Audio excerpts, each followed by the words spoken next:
এটা আমার ওই আমি যে মাদ্রাসায় চাকরি করি, মুগদা জিলফার হাফিজিয়া মাদ্রাসা, ওই মাদ্রাসার একটা কাহিনী।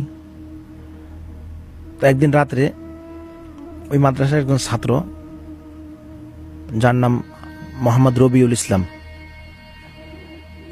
রাত্রে আসার পরে সাধারণত আমরা ঘুমাই যাই। সকল ছাত্র যখন ঘুমাই গেছে, সে কিন্তু কি তার ব্যক্তিগত কাজে সে জাগ্রত ছিল।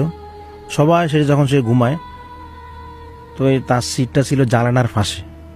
তো সিট যখন করতেছে, হঠাৎ জানালা খোলা ছিল, জানালার দিকে তাকায় দেখতেছে বাইরে দিয়া একটা মহিলা বোরকা পরা উড়ি উড়ি যাচ্ছে।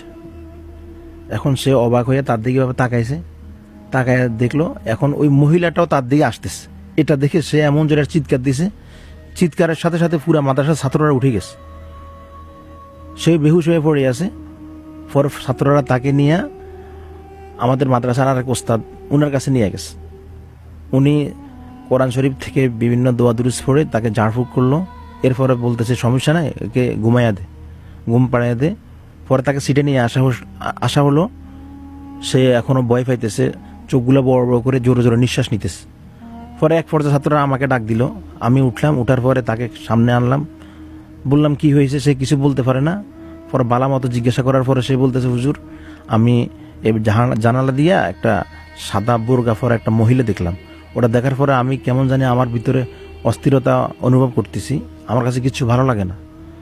তা আমি তাকে প্রশ্ন করলাম, তুমি কি আশপাশে কিছু দেখো নাকি, দেখো তো। পরে এভাবে সে পিছন দিকে তাকায় বলতেছে, হুজুর পিছনে দাঁড়ায় আছে মনে হয় ও। তো ওই দেখতেছে, আমরা কিন্তু দেখতেছি না। এরপরে আমি এভাবে দোয়া দুরুস পড়ে আয়াতুল কুরসি, সূরা ফালাক, সূরা নাস এভাবে দিয়ে পুরা পানি পড়া দিয়ে পুরা মাদ্রাসা রুমে ছিটাই দিলাম। পরে এখন তাকে জিজ্ঞাসা করলাম, দেখো তো এখন আছে কিনা। পরে সে বলতেছে, না হুজুর এখন নাই। পরে আমি এক বোতল সরিষার তেল নিয়ে ওই সরিষার তেল বিভিন্ন দোয়া কালাম পড়ে আয়াতুল কুরসি পড়ে এভাবে ফু দিয়া তার চোখে, মুখে এবং নাকে লাগাই দিলাম, কানে লাগাই দিলাম।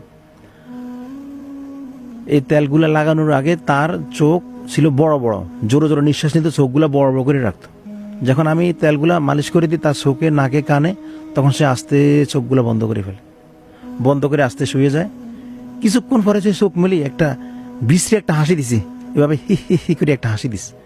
এই হাসি দেওয়ার পরে আমরা মাদ্রাসার ওস্তাদরা, ছাত্ররা সবাই ভয় পেয়ে গেছে। তখন আমি তার ওই যে হাতের যে কনিষ্ঠ আঙ্গুল, এটা এক হাত দিয়ে দৌড়লাম, দৌড়ে তাকে জিজ্ঞাসা করলাম, তোমার নাম কি বলো। সে আমাকে এভাবে চোখ বড় করে বললো যে আমি তোকে বলবো কেন। তা আমি তাকে আবারও জিজ্ঞাসা করলাম, এখনো সময় আছে, ভালো থাকতে ভালো সময় আছে, তুমি এখনো ঠিক করে নাম বল, নাম কি তোর। হে আমার সাথে আবারও মানে এভাবে তেড়ামি শুরু করলো, গরম গরম দেয়া বলতেছে, তোকে আমি কেন বলবো। পরে এক পর্যায়ে আমি এক ছাত্রের বললাম, এই কোরআন শরীফ থেকে একটা সূরা আছে সূরাতুল জিন, ওই সূরাটা তেলাওয়াত করো। এখন একটা ছাত্র যখন 2-3টা আয়াত পড়ছে, তখন ওই লাভ দিয়া ওরা মারতে গেছে। পরে আর ভয়ে পড়ে নাই। পরে একটা বড় ছাত্র হাফেজ, কোরআনে হাফেজ ছিল, তার হাতে আমি তার মাধ্যমে আমি সূরাটা তেলাওয়াত করাইছি, সূরাতুল জিন। যখন এই সূরাটা সে 2-3 লাইন 5 লাইন এভাবে পড়ে ফেলছে, তখন সে একটু নীরব হয়ে বলতেছে, আমাকে ছাড়ি দে, আমি চলে যাব, আমি আর এখানে আসবো না।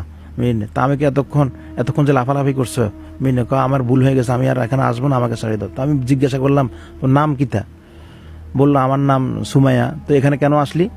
আমি এই যে বাইতুল মোকাররমে যাইতেছি, এখানে আমি হঠাৎ করে এখান দিয়ে রাস্তা দিয়ে যাইতেছি, আমার দিকে তাকাইছে কেন। তা আমি কি ছোট বাচ্চা, তোর দিকে তাকাইছে, তুই বুঝে এই জন্য ধরে ফেলবি, তো একটা নাবালেক ছেলে। পরে ঠিক আছে, আমার ভুল হয়ে গেছে, আমি আসবো না এখানে, আমাকে ছেড়ে দেন, আমি চলে যাব।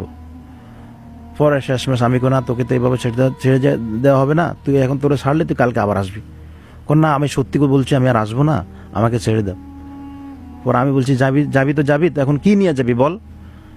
তখন সে বলতেছে, আমাকে বেজ্জতি করিস না, আমি একজন মুসলিম মানুষ, আমাকে বেজ্জতি করা ঠিক হবে না। আমি না, এইভাবে তো ছাড় দেওয়া হবে না, এখনো সময় আছে, বল কি নিয়ে যাবি, না কিন্তু তোকে কঠিন শাস্তি দেওয়া হবে। পরে লাস্টে বললো, আপনি যা দেন আমরা তা নিয়ে চলে যাব।